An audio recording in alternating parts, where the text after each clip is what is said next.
Okay, Scorpio. So we have Temperance, the major arcana, and we have the Six of Cups. So Temperance is a lovely card. We see the angel here pouring the water without spilling the water between the two cups. One foot's dipped in the pond, another foot is on land. We are looking for the balance and for the integration of our spirit, of our physical sense, mental state, emotional state, everything. And we're trying to find the equilibrium. We're trying to find the moderate path to restore, and so that we feel healed and that we feel like our best self. Here we see, we see the sun, or this crown, golden crown, down the path here. We see the beautiful flowers. And it is the sense of taking a moment and allowing yourself the time to restore and to recalibrate what needs to be recalibrated. However, the balance of your life, perhaps it's the balance of work and play or time spent in relationships, whatever it may be, this is telling you to pay attention to the balance in your life.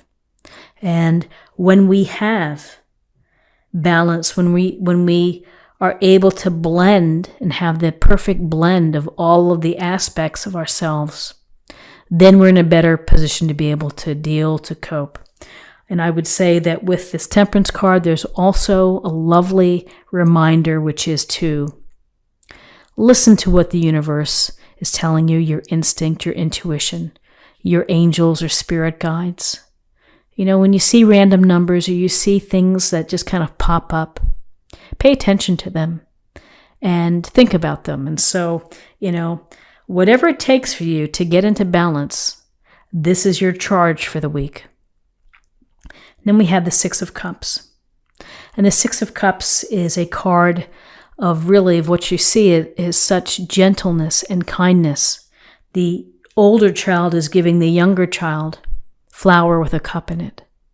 So it's a nice reminder in your relationships, in your interactions with others, to be gentle and to be kind and to be considerate, to be thoughtful.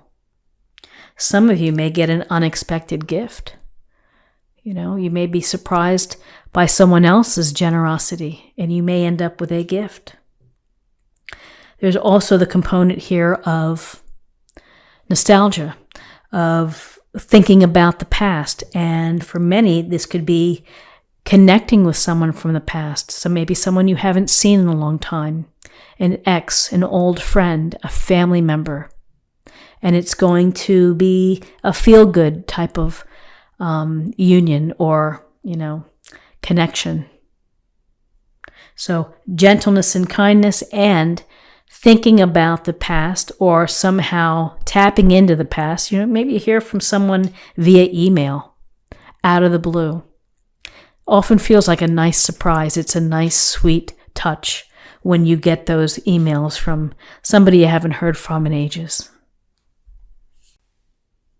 So in terms of guidance, we have the King of Pentacles, we have the Page of Swords.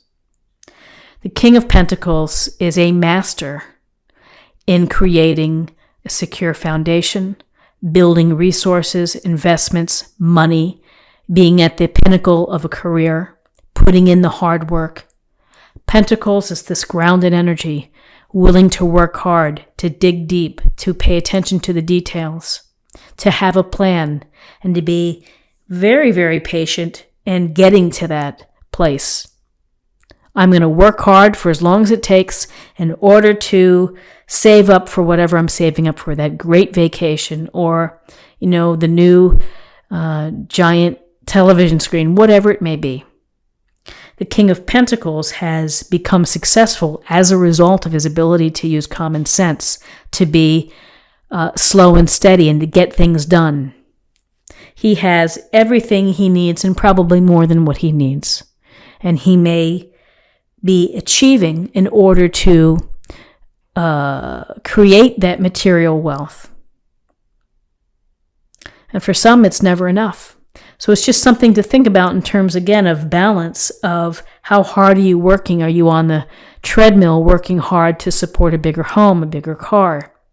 Just things to think about. It's wonderful to have a plan to work hard and to work toward financial independence and stability. But when you go overboard, it's just something to have out there somewhere so that you're mindful of that. Often people who work hard and they get everything that they hope that they want materially still feel that something's missing. Because it's important also, as you're building a firm foundation, a secure financial background, it's also important to pay attention to your spiritual side as well. And, that's what temperance also says, is you got to take care of both. Physical, spiritual, mental, your emotional state. And the Page of Swords, youthful energy, could be someone in your family, this youthful energy, who's someone who's young, bright, smart, very focused, very objective, someone who's able to really understand complex issues. Maybe they're in computers, maybe they're in law, whatever it may be, or business. Someone who's, I would say, a whippersnapper, someone who's pretty smart and very capable. If this energy applies to you, it would be telling you to be ready for, in life there are setbacks, there are challenges. You have to be ready for those challenges, and you have to use, again, your smarts. Combined with the King of Pentacles, this grounded, practical, hardworking, devoted energy, responsible energy. The Page of Swords also brings in this dynamic of thinking your way through, being ready to problem solve and strategize from any sideway turns, whatever it may be. So in terms of possible outcomes, here we have this idea of finding balance, of being gentle, maybe reconnecting with someone from your past, paying attention to resources, to money, to time and energy, using your smarts. Here the Knight of Wands rides in and says, let's all work and strategizing. Let's put that aside for now and let's have some fun. Let's do something. Let's get out there and have some fun this week. Let's go bowling. Let's go hiking. Let's go horseback riding. Whatever it may be. Skydiving, you name it. Passions, let's live life. Let's not let life pass us by. Let's jump right in. Where you have a friend that calls and it's like, hey, drop everything, let's go. And some people are like, well, I have to do this. And they'd be like saying, forget your schoolwork. Forget your working on the weekend. Come on, let's go. You need to do this. You need to have some fun. And often that really works. It's good to have this spontaneous energy, the dynamic energy of enjoying life with passions and excitement and enthusiasm. So it's a nice reminder that as we plod along, trying to find balance and creating the base, and dealing with things, also have some fun.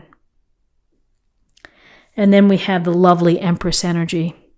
And she comes in, she is, unconditional love, providing nurturing and love to all. Enjoys the comforts, again, enjoys nature and abundance, and is this feminine ideal. Often with child, for some of you, this could relate. You may be trying to have children. Could be something related to children. For others, it's the fertility of ideas, of bringing ideas into the open, into the fruition, nurturing them, taking care of them, and then sharing them with the world. It's to be inspired. It's to enjoy the comfort of your life and the abundance, to be appreciative of the abundance around you. So I think that this is a pretty beautiful spread in terms of temperance, the Six of Cups, having some fun, and the Empress as well. Let's see what we have in terms of an affirmation for the week. Teacher. So everybody's a teacher. We all, when we share a little bit of ourselves, others can learn from you. People can learn from how you do something and be inspired. So we have some inspiration here with the Empress. But teachers are important because they do inspire us, and we do learn things. And so it's ironic, in my full-time job, I am a teacher, and I love teaching. I can't imagine doing anything other than teaching. So, everybody can teach, and everyone can look to someone else and learn something from them. So I think it's a lovely message for the week. And finally, let's choose a card for love. Love is all around you. There is love everywhere all the time. Simply acknowledge this as truth. So, love is present. Share your love. Receive the love. A lot of love here with the Six of Cups. So don't be afraid to be considerate, kind, and to express how you feel for those that you care for.